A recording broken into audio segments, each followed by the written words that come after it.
Pushkin. Alice Randall is a country music songwriter, a New York Times bestselling author, and a newly minted memoirist. She calls her new book, My Black Country, a love letter to Black country music. In addition to her memoir, Alice has also released the album My Black Country, the Songs of Alice Randall, that includes a rendition of the song The Ballad of Sally Anne, performed by Rhiannon Giddens. The song, which confronts the harsh realities of lynching in the American South, was nominated for a Grammy last year in the Best American Roots Performance category. On today's episode, Bruce Headlam talks to Alice Randall about her lifelong love of country music and how growing up in Detroit during the height of Motown influenced her musical sensibilities. She also traces the countless contributions African Americans have made to country music and why she believes that history has been ignored. This is Broken Record. Real musicians, real conversations.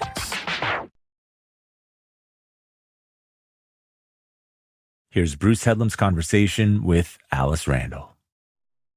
So you have your book, My Black Country. We should mention it's far from your first book. You're also a novelist. You've done many other things. You had the tribute album, My Black Country, which is the songs of Alice Randall, and beautifully designed in that classic old Nashville way.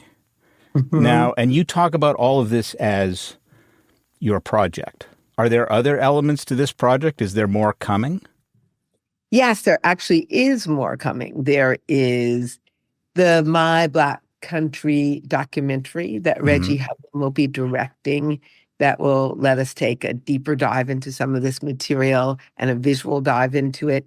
And I'm actually just begun work on the My Black Country cookbook, which will actually create taste monuments to some of the women who performed on the album and to some of the people that make appearances in the book, in the memoir and history. But the memoir and history is very much focused on the past and up to the present, and the My Black Country cookbook is going to be focused on the present and into the future. When did this whole idea come to you, that there's got to be some way to pull all these threads together? And we should mention the book it's a history of Black country. It's a very personal history as well. It's your history, and it's also the music's history. Absolutely. And it's recorded and unrecorded music history. The music of My Black Country begins in the 17th century and goes to the present, but it focuses on the recorded era that starts in 1927 and the radio era with D4 Bailey on WSM radio, with Lil Hardin playing on Blue Yodel No. 9 in 1931, country's first million-selling single. So that's the history part of the project. And then it takes up in 1983 with my 40-year history, which is the memoir part. But the larger project occurred to me when I was a little girl in Motown. I was born in Detroit in 1959, and my parents were not involved in the music business, but they were surrounded by people in the music business, particularly the Gordy family, particularly Marvin Gaye, Aretha Franklin, Stevie Wonder. This very rich musical world swirled around me, and so did a lot of great music gossip. And so I had heard from early childhood's day that Lil Hardin played on that big, sometimes they said hillbilly hit, sometimes they said Peckowood hit, meaning Blue Yodel No. 9. And Lil Hardin was still moving through that world when I was a little girl. So by the time, fast forward, I'm at Harvard and I'm interested in country music, and I'm not hearing any of that. And I start to trace the oral history, track down the oral history I've been hearing in my Detroit childhood, and interrogate it with the facts and the history that we're learning and what's available, and see how much of it was true. Well, it turned out my daddy was right about who was playing on Jimmie Rodgers and orchestra. So that was also Louis Armstrong and also Lil Hardin. And so I think the project began when I was a little girl in Detroit, hearing counter narratives and continuing to hear counter narratives when I was in middle school. And I love the Johnny Cash show, but my father had counter narratives to what was happening on the Johnny Cash show too. But in earnest, 2018, I was diagnosed with breast cancer, and it was a sort of serious, aggressive one. And I thought about, if I did die soon, what were the things I wanted to do. And the two projects I wanted to do was one, write a history of the Motown music scene as I understood it, that I thought should be a novel. And that was Black Bottom Saints. And the other was I wanted to write the history of Black people in country music, everything that I've been collecting and learning and knowing for all that time. Then when Black Bottom Saints came out and that book did well, I was proud that the New York Times picked it as one of the best historical novels of the year. People wanted to hear my old records a lot. And even for the website, they wanted me to put up a Spotify playlist of these old recorded songs, many of which have been hits. And I realized I could barely bear to listen to any of them. So it's a visceral, real event. Because particularly taken as a group, when you look at the one that starts off the album, Small Towns Are Smaller for Girls, I was very proud to get that Holly Dunn cut. But when you listen to that cut, it doesn't sound like any Black girl ever lived in a small town in the South, when small towns in the South were full of Black girls. When you listen to Girls Ride Horses Too, my first top 10 sung by Judy Rodman, you're thinking white girls in the West ride horses too. But I was actually thinking about Black and brown women in the West who rode horses and Black and brown women who are being caught up in the drug trade that song was about on the Texas-Mexican border. When Sister Strings sings that, you hear that. And more significantly, even the Ballad of Sally Anne that had been on a Grammy-nominated album, that was an extraordinary album. Mark O'Connor is playing the fiddle, one of the great voices of newgrass and bluegrass. John Cowan is singing the lead. But when he sings the Ballad of Sally Anne, it's from the perspective of a white man who watched the body hung in the trees and couldn't at best do anything to stop it. Mm-hmm. When Rhiannon sings the Ballad of Sally Anne, it's from the perspective of the woman whose husband has been lynched between his wedding and his reception. And it's the voice of love transcending death, love eclipsing hate. It is a much more profound thing, and it's closer to the thing I was writing in the first place, because I was writing in my head for my own voice, though I did not want to be a singer. Mm-hmm. Okay, you've just covered an enormous amount of territory. So you mentioned you were born in Detroit, but you were surrounded by country music. Yes. Like many Black people, I was born in 1959. Many Black people from my era and before, you have to remember the golden age of Black radio was yet to happen in 1959. That the vast majority of radio programming in America and in the American South was country programming. Mm-hmm. And so Ray Charles grew up listening to the Opry on Saturday nights. He says that his mama would let him stay up late. That's the only time she'd let him stay up late to listen to it. But intimately, I've always said that my mother, my grandmother, and my aunt only had one thing in common, and it should have been loving me, but it was actually loving country music, because my mother did not love me. So, but the music they loved was different. My grandmother would sing to me on her lap the old songs, Will the Circle Be Unbroken? My auntie would wear out the albums, particularly Ray Charles's Modern Sounds and Country and Western music. Which came out, I think, a year after you were born. Yes, right after I was born. And my mother played the radio, the country radio. That was her secret pleasure. She would do it in the laundry room, in the basement of the house. And she was playing Ernest Tubb and Hank Williams and all the honky-tonk hits of the radio. So I was getting country in, live voice on my grandmother's lap, dancing around the living room with Mary Frances, my auntie, and snuck out to the radio with my mother. And then I eventually moved to Washington, D.C., where I got to hear a lot of live bluegrass, seldom seen, country gentlemen, Roberta Flack, who I actually think of as a country artist. So live country would come into my life then. And I also fell in love with the Johnny Cash show. I actually loved the Johnny Cash show, and I got a lot of country in on the television when I was in middle school. Mm-hmm. Do you remember, was there one particular song, was there one moment that made you think, maybe I want to do this? There were so many moments. I mean, I was literally a little girl. I think I was 4 or 5 in a Motown cherry tree when I wrote my first country song, Daddy Don't Go in That BAR. Please don't leave me alone in the car. But you need to tell the story of that song. Well, I know I was about 3 years old when the first event happened. It was fall, dark was coming, and my father had stopped in front of a door in his car and pointed to hands on the clock and said, when the hands got to this point, he'd be back. And I knew he would be because he was always back before the hands got to where he pointed the car. But this time it was cold and it was getting dark and I was feeling a little scared. I did not want to be left alone in the car. And I looked at these letters hanging in the sky, bright letters. And I said, Daddy, don't go in that BAR. Because that was the letters I saw. I couldn't read those letters. That's how I know it was 3. And he said, well, I've left you in front of too many bar signs, neon signs, if you're spelling those letters out to me. Now, he still went in, but he took me with him. And so that was one when I learned the power of language and power of using my words. I got to go inside. He put me on a bar stool. I got something with a maraschino cherry in it. I remember that. And so that event happened to me. And fast forward about a year or two, it was not immediately. It was around the time I was starting kindergarten. So around 5, I used to spend 4 or 5.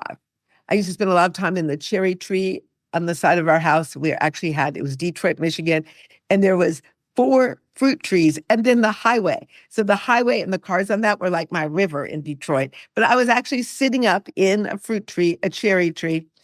And of course, they told me that birds poo-pooed on the cherries in the trees, so I didn't get to eat any of those. So this is a Detroit childhood. I am sitting in a cherry tree, eating from a jar of bar cherries, of maraschino cherries.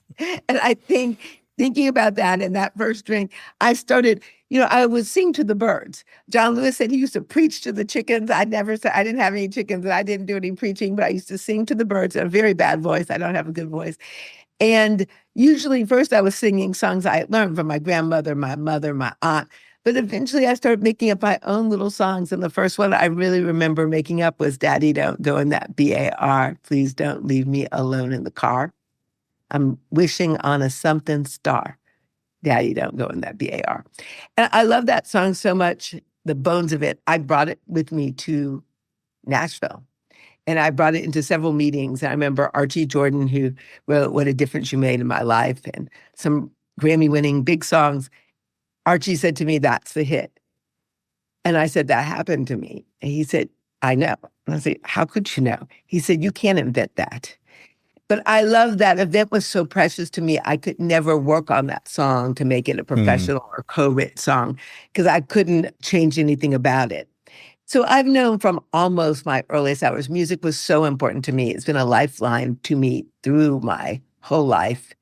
It was the soundtrack that filled up the silences around me in an unhappy home.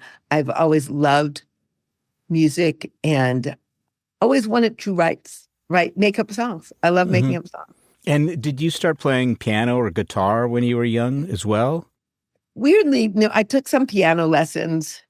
So I went to a school called the Ziggy Johnson School of the Theater, which I've written a lot about in Black Bottom Saints, and that's a real place. It was run by a man called Ziggy Johnson, who was, like you, an important journalist. He wrote for the Michigan Chronicle, the Black newspaper there, and it was a column largely about the national music industry from a Detroit perspective.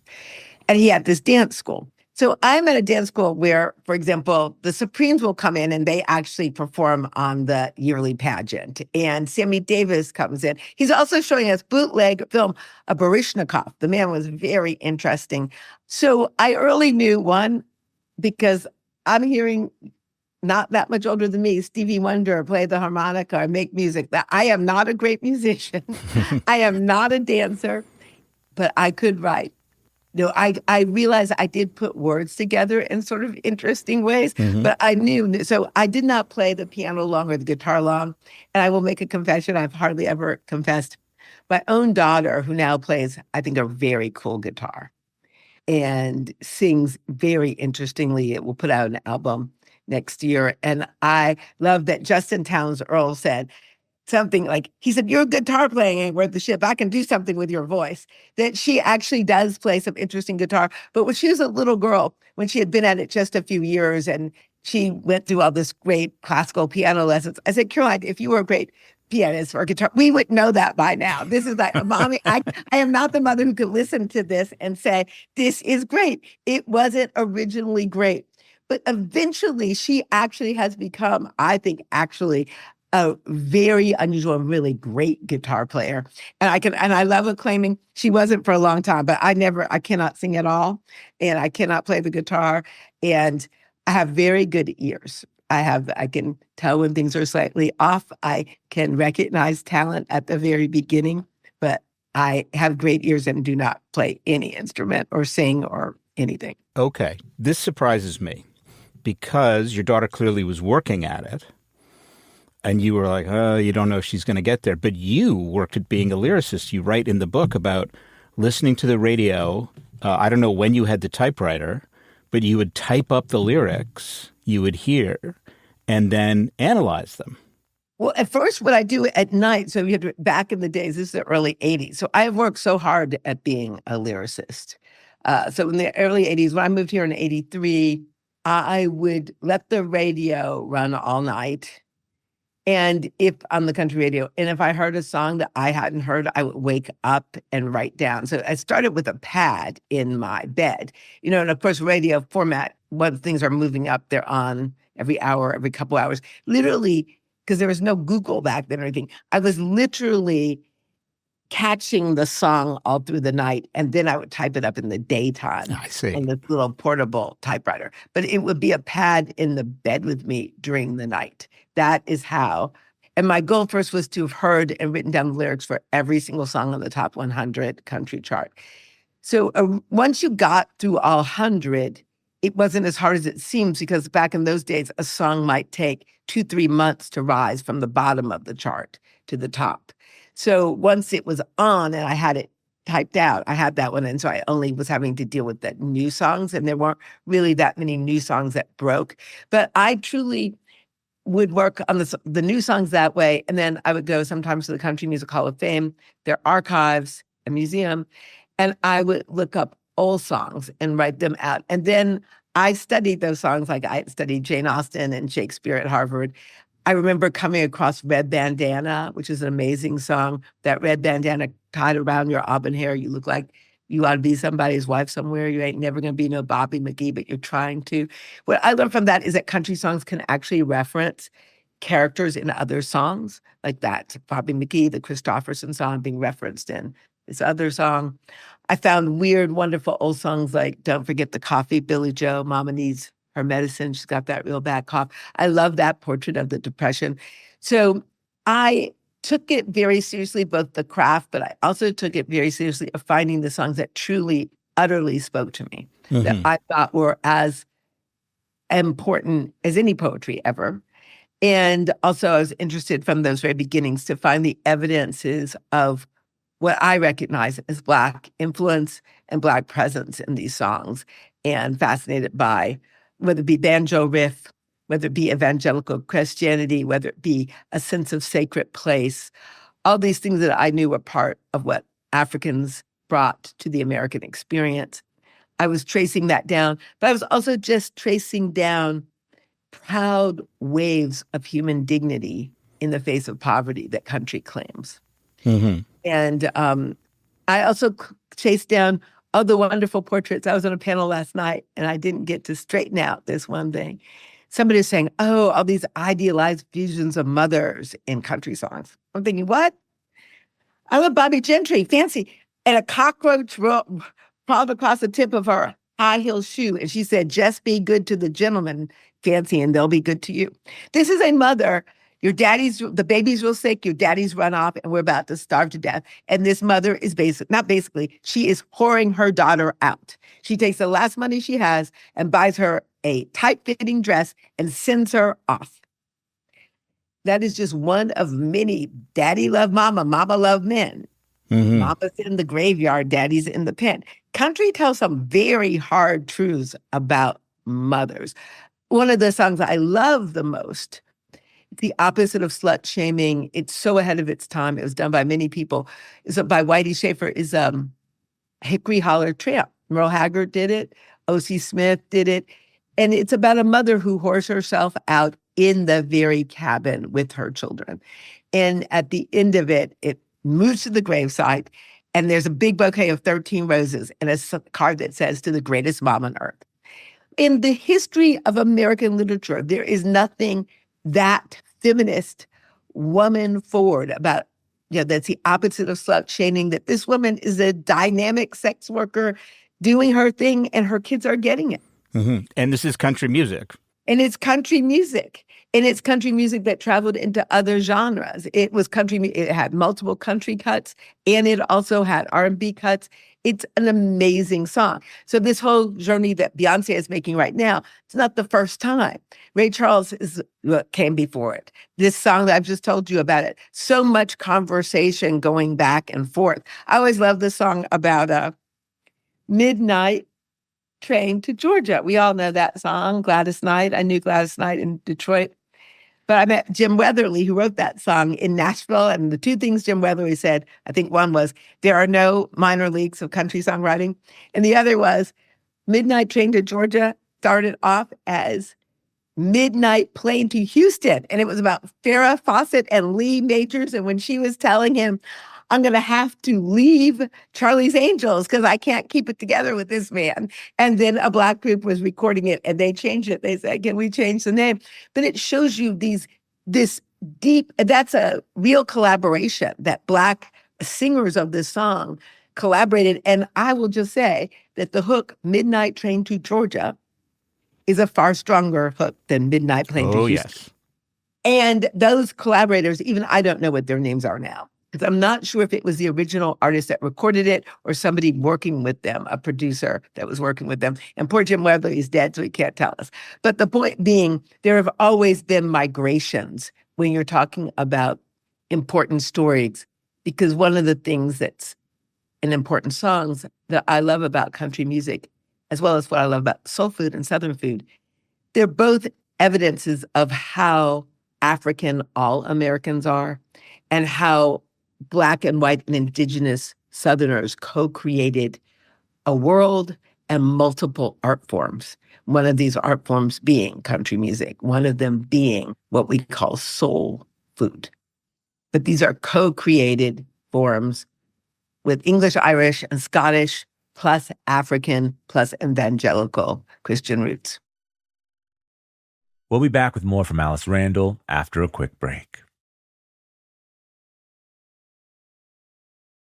You make a very sharp observation about country music, the way it's understood. And it's largely understood. The narrative that your book argues against is largely understood as a white form of music.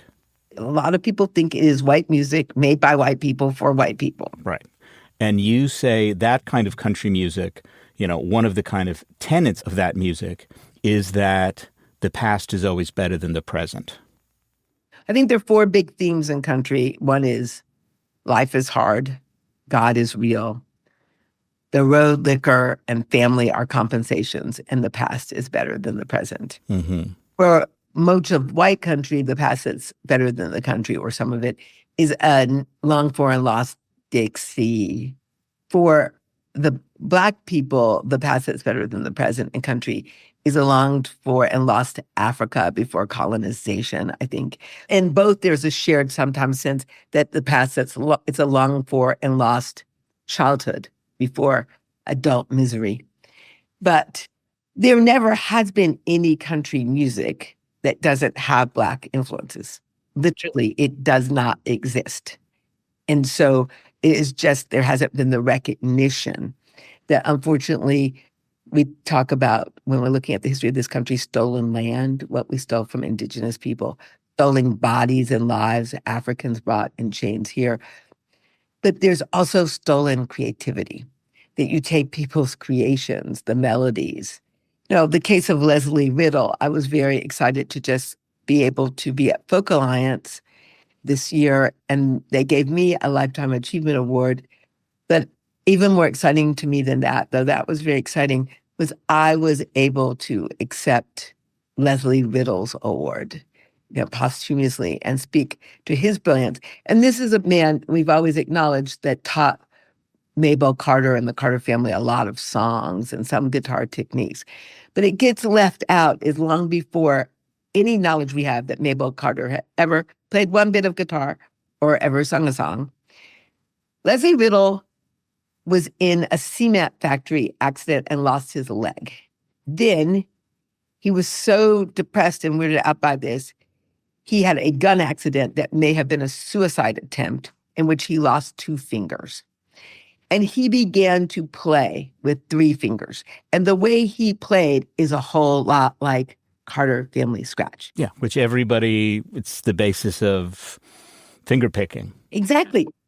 But the weird thing about this, what is the likelihood that these 2 sets of people in the extended same neighborhood both developed independently the same thing? Or did the Carters see how Leslie Riddle played the guitar and be in artistic communion with that? Which I don't have any problem with that. What I have a problem with is erasing Leslie Riddle from the story. Because we can document the only way he could have been playing the guitar was with those 3 fingers. Right. And we know that because those are the only fingers he had.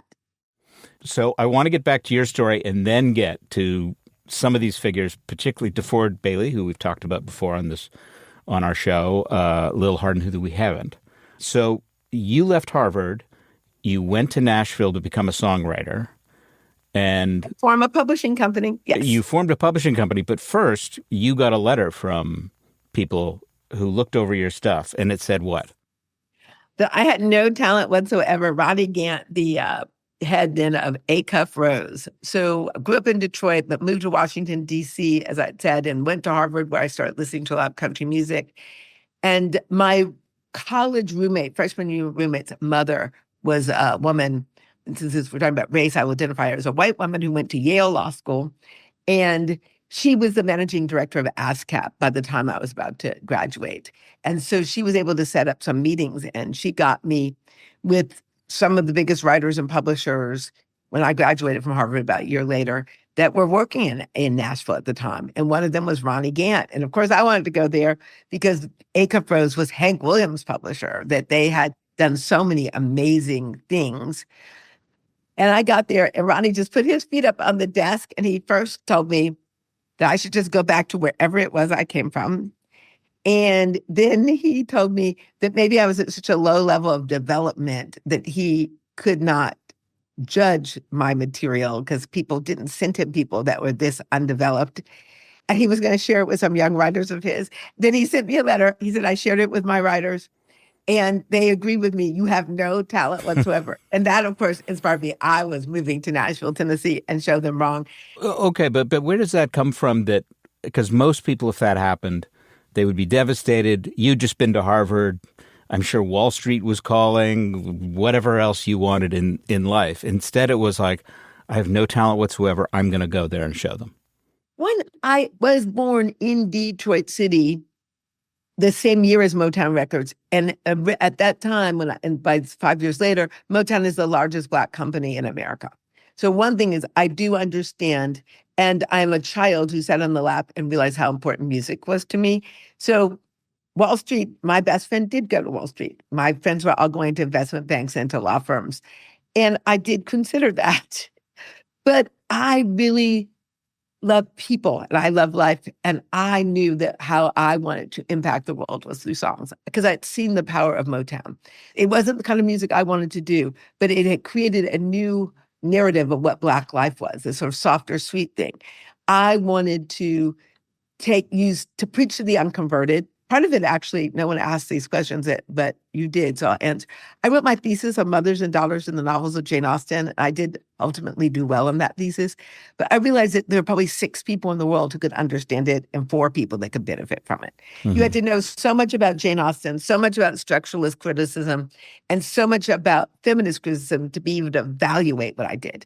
And I wanted to create and write with words and affect lots of people. So country was the place I felt, it was the Reagan era. I felt that I could enter in and that artistic voices are all political voices. I didn't want to write New Yorker poetry, and I didn't want to do what's now called Americana. I wanted to go on the charts, in the radio, and actually change what might be called hardened hearts and minds. I wanted people who were thinking about environmental justice to hear Glenn Campbell sing "Who's Minding the Garden?" And maybe start wondering, oh, the Bible told me I'm supposed to be concerned with Eden. Maybe that means I should actually be supporting Earth Day. So one, because I thought the work was urgent. I actually think I was a person who knew. I've left out that hard part of my story. I told you I had a mother who didn't love me. She wasn't a good mother. And in high school, I was raped, within the family circle. I had a very hard experience. And music helped sustain me from that. So I also had human lived experience that music will crawl in to people's pain to isolation and sustain them. And I wanted to be one of the people creating the kind of music that could do that. Emily Dickinson did that for me. John Prine did that for me. Rosetta Tharpe did that for me. And I wanted to be a person who's done that. And one of the most exciting things about this book tour is when I was in Indianapolis. I went to the Madam C.J. Walker Theater and gave a talk, and Layla McCalla played. But afterwards, a young woman came up to me, a Black woman from Michigan, and she said, my brother was killed in a shooting accident. And I was so unhappy. She felt like the world was coming apart. And she said, the first time I smiled again after that murder was when I heard X's and O's on the radio. Or people who told me that their mother and they had cleaned their houses to X's and O's. So many times someone has told me how one of these songs sustained them. So it took me a long time to find out it really happened, that it really worked. You send them out there. There's some things that you hear earlier. I worked on that Reba Video of the Year. Is There Life Out There? Which I actually put a lot of my own trauma. It has an abusive mother. I actually put Maya Angelou's I Know Why the Caged Bird Sings is right in that. You can see it. Reba's reading it to her child. That's a book about a child that got abused. So I'm signing it. I walked through that video in case people don't believe it. But we know that video. It also starts off with sexual harassment, that the waitress, played by Reba, is trying to get her tip and the man tries to touch or caress her hand when she does it. We know that the Department of Education said that video sent thousands of women, mainly, I think, lower middle class white women, back to college or to college to get their education. They saw Reba do it. They thought they could do it. That's the kind of work I wanted to do. I want to send women back to colleges with a country music video. Reckless Night was my first song that got recorded by the Forrester Sisters, who actually be one of the most successful female groups in country that sort of get forgotten about. It was about a young unwed mother. It's one of the songs I did bring with me from Washington to Nashville. And I wrote it with that guy who told me I had no talent whatsoever. And it was the B-side of a number one single back when there were still number one singles. But X's and O's was your first number one. It's my only number, in 2 weeks at number one. And it wasn't my first top 10, which I'm very proud to say, I got songs on the charts in the 80s, the 90s, the aughts, the 10s, and the 20s. But I do want you, because you were working on that song for a while, it wasn't working. You tell a great story about it. I would love to hear the X's and O's. I realized a lot of my songs were weird and that they need to be introduced to the world in special ways. And one of the ways I thought we could introduce them is by film or television. So I actually worked to write a series for CBS that we presented as a movie of the week backdoor pilot, but of the ex-wives of country stars. And the George Jones star, we named him George S. Randall after my father. But the show was focused on the women, the ex-wives of their lives. And I got it in my contract that I got to write the theme song because I knew that theme songs were those are very profitable, and that would be a great way to launch a song. So when I got that opportunity, I knew I wanted to share it with Matresa Berg, who's one of my favorite writers. When I was driving down to Nashville in the 80s, I was listening to her first number one, I think, Fake in Love, Only Temporary Lovers. So Matresa and I get together to write, and we write a couple of songs, and they're just not good. And I remember calling my publisher, it was a Sunday night, I think, and saying, I can't do it. We're going to use Ring of Fire or something. I'm not going to pretend something's good that's not good. That theme song is just going to have to be a country classic. And I woke up the next morning, I was feeling so depressed, thinking, you got a picture of your mama in heels and pearls, you're trying to make it in your daddy's way, and it's not working. And then my phone rings, and it's my child's school that I had forgotten to put something in her backpack she absolutely had to have that morning. I'm thinking, get into the shower, and that line comes back, you got a picture of your mama in heels and pearls, you're trying to make it in your daddy's world. I thought, that's my song. That is my song.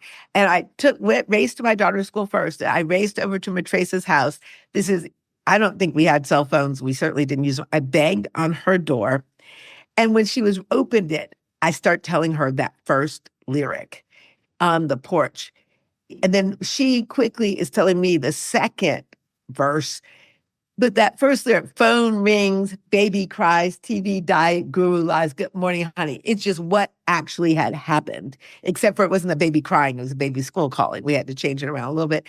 And Matrace was newly married to Jeff Hanna, and they had this beautiful house that I'd driven over to. He was with the Nitty Gritty Dirt Band. And so they were more in this beautiful house that they're renovating, and how do you keep love and romance going into the deep of it. So hers was fix a sink, mow the lawn, really isn't all that hard. If you could pay, mama needs romance and a live-in maid. They were in that couple thing. And so that's what the second verse was about. I was in the single mom thing. That's what the first verse was. It became this universal anthem for all the women trying to keep the balance up between love and money, which is pretty much all the women living in any capitalist society anywhere. And so 30 years later, it's still being played. And I now have generations of students at Vanderbilt, who are raised on it. I'm probably about to have grandchildren. But we wrote that song from our heart and experience instead of calculating anything. And those X's and O's, that was all about Caroline. Signs her letters with X's and O's. She's got these big ribbons in her hair. And we were thinking consciously about Aretha Franklin and Patsy Cline, who make an appearance in the song, because we were thinking about our life as women writers. And Aretha wrote only a little bit, but her sister Caroline was a great songwriter. And Patsy Cline, people may or may not know, was a great letter writer. So we love connecting women's high culture to low culture, that women can write songs and women can write letters. And all of this informs the music we hear. And so we love putting Aretha Franklin and Patsy Cline in the same song. We love putting Aretha Franklin first. Aretha Franklin loved that even more than we did. And it was just something that was ripped literally from our life experiences. And I think it didn't take us 40 some minutes after all those days of not writing it. It took us 40 some minutes to write that song, and it has endured. It's also one of those songs that if you hear it on the radio, you're not paying attention. It just sounds like a great boppy song about a little girl growing up. But then when you listen, it's about this almost fracture between this very feminine childhood, and now she has to succeed in this whole other difficult world. There's an amazing generational shift. Absolutely. And it's about and money anxiety if you get paid. All of this anxiety. And it's wild because the song was savage. I'll call Bob Orman, when it first came out in terms of reviews. And, this whole thing, that there's just saying it's like a radio hit, that it's just this superficial thing. Well, 2 weeks at number one, from the very beginning, women listened to it and they heard beneath the surface. And that was part of the Black part of it. It has code switching. It seems like one thing on one level, like, yeah, sing along, sing along. That's how the Ballad of Sally Anne sounds in the original one. But this is the deep. And I like that because I like making things accessible. That's what I like about Cowboy Carter. Actually, that song to me, is really about life isn't a game. Texas Hold'em is a card game. Texas Hold'em is all about life is not a game. It's about redemption. It's about real love. It's about a whole lot of things. I always thought, I even make the case for Achy Breaky Heart. It's about love and death. That's the American sublime. All the great songs are about something deeply. We're used to those songs that wear their poetry and their complexity on their surface. But I am the beneficiary of my daughter Caroline is an amazing poet, and she is an amazing poet.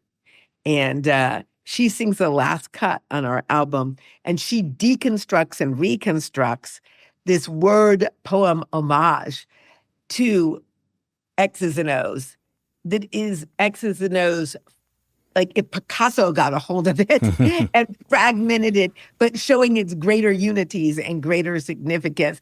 She said, raise me at a house she paid for. Like she just explicates it all out there. And so I feel that she provided all the footnotes and structure for those people who did not get what Matrace and I did, that my daughter, Matrace's goddaughter, she got the last word in a sung literary criticism. She also went to Harvard and studied English. We got a sung literary defense of our literature. And we should mention Trisha Yearwood because she sang X's and O's. Was that her first album? No, it was her second album. And it was funny, she was almost in a little bit of a lull when she came. So the rest of that story, which I did not tell you, is everybody wanted to sing that song because it was going to be the theme song and everyone could feel it felt like a hit. I will not name names of the people who didn't get to do it, except the person who did get to do it originally was not Trisha. It was Wynonna. And so we go in the studio with Wynonna. We got all the A players. It is like Willie Weeks. It is just fire. She does an extraordinary job. She just has to come back and do the tiniest little overdubs, what the network needs.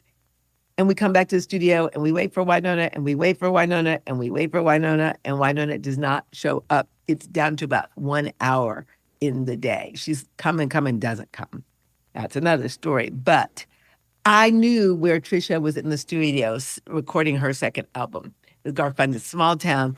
I barely drive. I literally run into the room where they are recording. They weren't physically recording. They were talking at that moment, but into the actual room. And I just said, I remember, I think the first words I said to her, we know each other back to our first marriages. This is my last chance. Wynonna is not shown up. We've got those tracks. Everyone knew the song was out there. All we have time to do is pull Wynonna's voice off and put your voice on. Because it was so late in the day. Please come. And she said yes. That generous, extraordinary woman left her own stash, and it still makes me cry. Left everything there to come and sing on that record in not good circumstances. I was going to ask you what it was like to be working as hard as you were in Nashville and suddenly you have a number one. But it seems that even before it was a number one, everybody wanted a piece of that. Did everybody want your next song then? You know, I ended up quitting not long after X's and O's. Now, part of it was I wanted to get to the number one spot. And once I achieved it, I was looking on for a new challenge. Mm-hmm. And part of it was, you know, they call it the music business for a reason. I was never just in it for the business. You make money when you connect to audiences, and I always wanted to connect to larger audiences. I wasn't trying to do something esoteric for me, but I was very committed to the art. And so it did feel like, I've said that having a number one song sort of puts a target on your back. Everybody wants a piece of you, but not for the good reasons. Before this, people wanted to write with me because they knew my ideas were so original and my work ethic was so strong and that I had really good taste in music, that I knew so many songs. All along the way, because I knew so much, I knew the country canon of recorded country music, and I had what other people recognize as good taste about songs. What song is really amazing? There was a decent amount of respect and engagement. But my big breakthrough was actually getting those songs in the title song and the thing called Love, because all the big songwriters had competed for that. And I just won out and got it. I didn't know the man who was doing it. But it's also interesting how much wasn't noticed until this album and Fiona Prine until a few years ago. I got these songs recorded, but people never noticed that I had multiple chart hits. Mm-hmm. People would assume that someone like, you know, Steve Earle has more cuts than me. Well, I have more cuts in terms of, if you look at things he didn't record himself in country, I actually have had quite a significant career in mm-hmm. country. I don't think anyone noticed until a few years ago, because I think they insisted on looking at each individual song, many people, as a one-off just anomaly. But in fact, it was a big pattern, and it was with known artists and non-known artists. Mm-hmm. Some of these songs, Girls Ride Horses too made Judy Robin. It wasn't the other way around. A lot of times these really one weird songs was elevating the artist. Then you get someone like a Glenn Campbell, who's heard hundreds of songs, one of the greatest, thousands of songs, one of the greatest compliments I've ever had, is that in the studio, he kneeled down to my little girl and said that this one is Galveston strong. That this Wow. song, Galveston was such an important anti-war song. And at this time in his life, he was interested in Christianity as a positive social influence. And he understood that singing about environmental justice. He came in the studio and there was no entourage, just musicians and him and me and my little girl. And he sang that song so beautifully, the vocal on it. After one last break, we'll be back with the rest of Bruce Headlam's conversation with Alice Randall. I'm going to ask you for a little Nashville gossip. Who were the writers you worked with, because you worked with so many, that really knocked you out when you sat down to work with them? Well, one would be Steve Earle. Steve is an amazing songwriter, syllable and sound. So that was very important. Another would be Bobby Braddock. I'm very thrilled that, he wrote DIVORCE and He Stopped Loving Her Today. And Which was one of your favorites. He Stopped Loving Her. Yeah, it's one of my favorite. He Stopped Loving Her Today, maybe arguably my all-time favorite country song. So Bobby. Pat Alger, who's a very subtle melody person, listening to the sweetness of his guitar when you sit down to write with Pat Alger was a wonderful thing. Obviously, Matresa, some people that people don't think about anymore that much. Kevin Welch. I did some really art songs with Kevin. They're on a project called Mother Dixie. Mm-hmm. Mark Sanders, I wrote most of my biggest songs with. We were almost like siblings. And what was writing like where you throw lines back and forth? How did it work? So we're very title driven typically, and subject driven. Like if you think Girls Ride Horses 2 or Reckless Night about young unwed mothers and religious hypocrisy, Small Towns Are Smaller for Girls. So one, we would identify a subject we wanted to write about, or often I would bring in subjects and titles, and then sometimes the other person would have another piece of a line or something from that very beginning, but usually it was subjects and titles, and then they would suggest a groove for it, a melody for it. We would start that way. Sometimes when we got the music all straightened out, like Mark would be able to write, I have my own weird way I want it, was unstressed, stressed.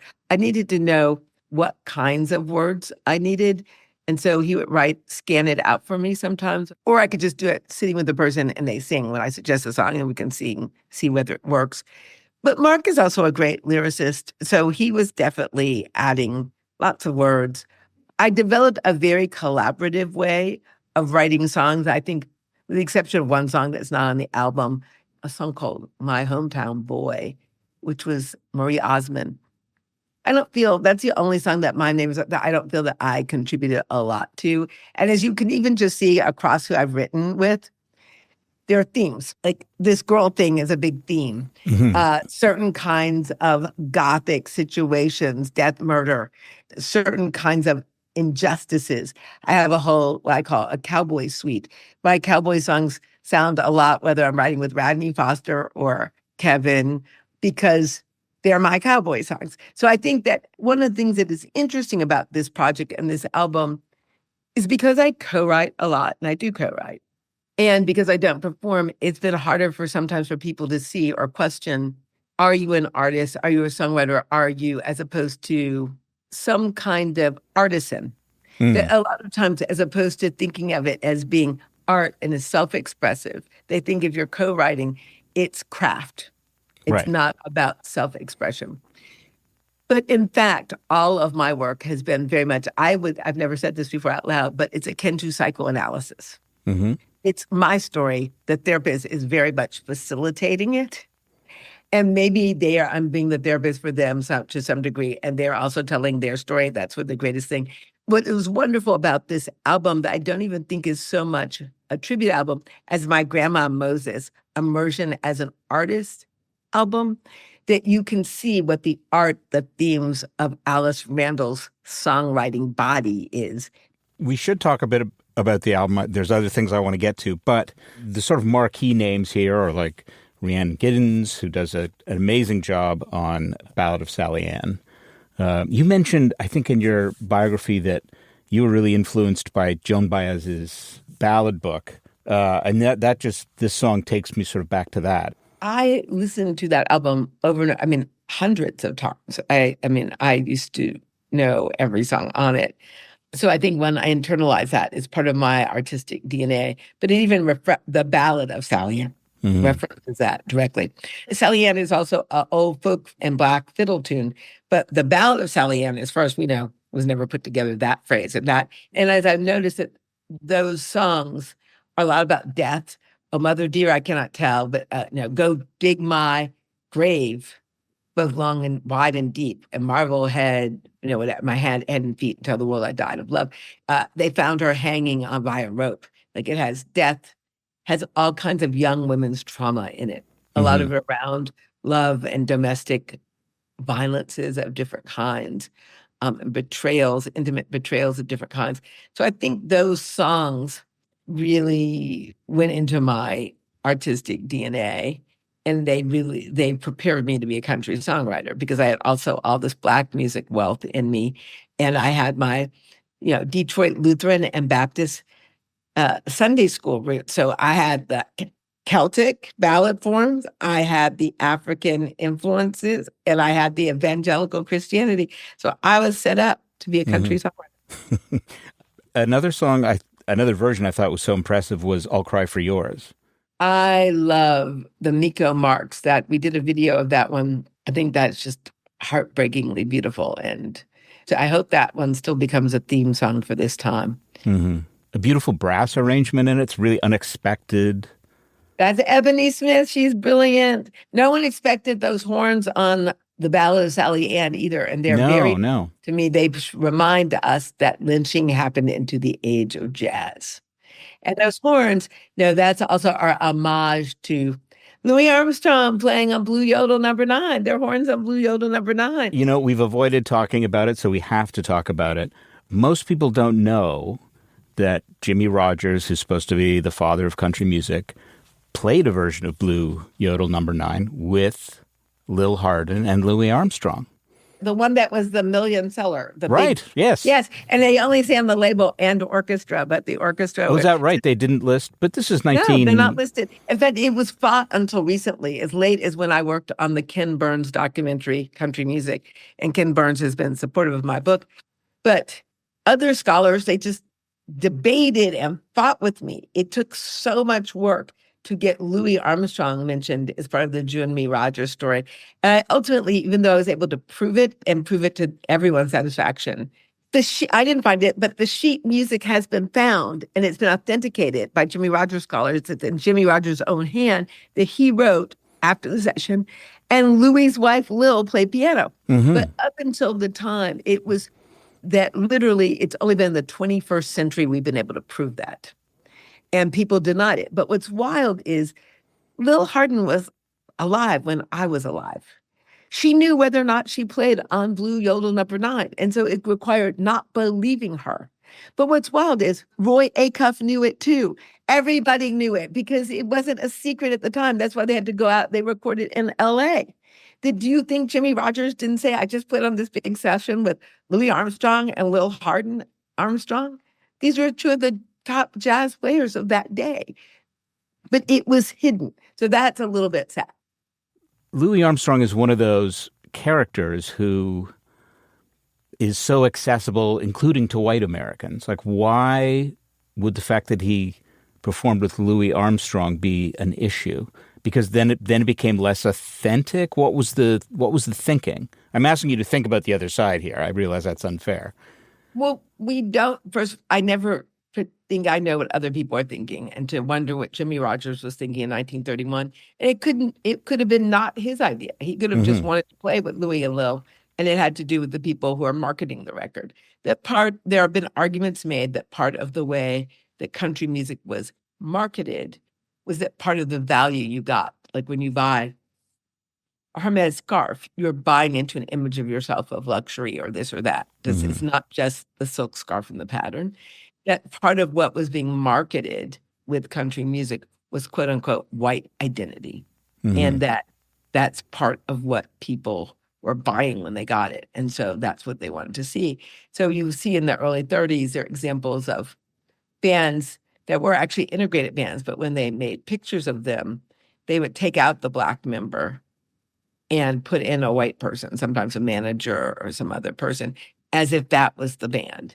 And we know for sure, because he talked about it, when Charlie Pride was originally being broken in the industry, they did not send out any pictures of him or indicate to radio when they were getting him established that he was Black. They hid that because they thought it would make it more difficult to sell.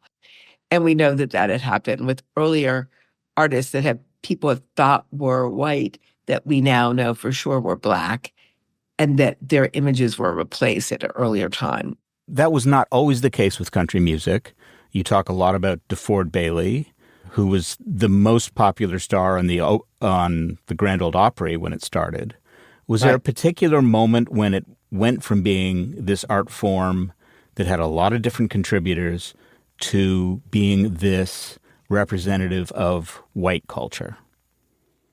I think the same way that African influences have been in country music since its birth, the erasure of Black contributions to country music have been there since the beginning of it. It's the same, I think it comes out of the idea of you owning people's bodies and you're owning their labor and you're owning their creation. So I think that there's a very complicated history that it's only right now that we're seeing open collaboration and accrediting of what Black contributions to country have been. Because even as recently as the Lil Nas X thing, one of the quote unquote controversies with this first song, Old Town Road, was people, you would see all over the internet versions of this. Our culture isn't your costume. But what they didn't know is that at least 20% of cowboys were Black and brown. Some people estimate as high as 30%. These people actually don't know this because it's erased history. That when we look at another long-term contribution to country music is cowboy songs and the whole wealth of them. And we know that Thorpe, I write about this, the guy first in the teens who collected the first cowboy songs and put them in a book. Well, people don't realize that the first cowboy camp he went to, because it's been erased from the story, was a Black cowboy camp. That a lot of Thorpe's songs come from Black cowboys. I don't even think people are lying or repressing that. I think most people just don't even know that anymore. And so it's a distorted story of the past that distorts our potential for the future. Or the other great source of country music, Appalachia, people don't, and I think you might mention this in your book, just huge number of African Americans working in coal miners. Yeah. Yes, a large amount of coal miners are Black. Bill Withers, who I love, who I think of as a country artist, Grandma's Hands, wonderful country songs. His grandfather was a coal miner. They're Black. So Appalachian music is influenced by the presence of Black people. And you'd always have some performers would release, the Pointer Sisters released a country album, I think won a Grammy. And had a huge single fairy tale that Elvis Presley would cover, and that was a big single, and that Grammy-winning duel. We've always, as in Ray Charles, the Pointer Sisters. Tina Turner did one. Tina Turner had amazing Tina Turns at Country On. But one of my other memories is my 1964-65 when the Supremes played the Copacabana for the first time. And I was there, and they sang a country song. They sang Queen of the House. And that song became Country Song of the Year, and they were part of putting that song in that place. And Al Green did great versions of... He did Lonesome I Could Cry. He did a bunch of songs. He has a whole country album, Bell, that I love. I love the Grand Tour by George Jones, but an equally interesting is Aaron Neville's. I have to confess, I like Grand Tour a little bit better than He Stopped Loving Her Today. Well, wait until you hear this other one. Grand Tour is such a sad song about the divorce and that. But He Stopped Loving Her Today, to me, in terms of criticism, is about what I call dynamic stasis. stasis, frozenness. In Western literature and Western art, one of the things we look for is the hero evolving, changing, becoming more. But in real life, we know most people don't change.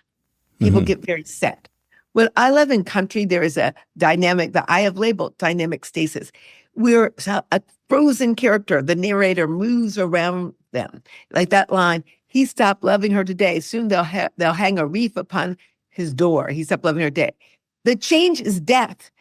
When you see the price of dynamic stasis for being frozen, that you may die, you may have a life that amounts to nothing, it actually can provoke you to change. That's why I love He Stopped Loving Her Today, because it's about what the penalty of not moving on is. And that could be from a success or a failure in work, life. Like, we all need to be reminded that we do not want to be the person who's going back and saying, he had underlined and read every single I love you. Like, all these people death scrolling and commenting on other people's lives instead of doing something. That's the equivalent of he had underlined and read every single I love you. Okay, I love that. I love that theory. I think we're going to end on that because that is so great. Dynamic stasis. I'm a songwriter, but I'm a critic of the form. And I love this form when it's at its best, and it's an Afro-Celtic form. I love great journalists like you that give us a chance to put the footnotes on and complete the story. Well, we're going to talk the next time you do something then, because this has been just fabulous. Thank you so much. I appreciate you. Thanks to Alice Randall for walking us through her professional history and her many projects around Black country music. You can hear her new album, My Black Country, the Songs of Alice Randall, as well as other songs she's written on a playlist at brokenrecordpodcast.com. You can subscribe to our YouTube page at youtube.com/brokenrecordpodcast to watch all of our video interviews. And be sure to follow us on Instagram at The Broken Record Pod. You can follow us on Twitter at Broken Record. Broken Record is produced and edited by Leah Rose with marketing help from Eric Sandler and Jordan McMillan. Our engineer is Ben Tolliday. Broken Record is a production of Pushkin Industries. If you love this show and others from Pushkin, consider subscribing to Pushkin Plus. Pushkin Plus is a podcast subscription that offers bonus content and ad-free listening for $4.99 a month. Look for Pushkin Plus on Apple Podcast subscriptions. And if you like this show, please remember to share, rate, and review us on your podcast app. Our theme music's by Kenny Beats. I'm Justin Richmond.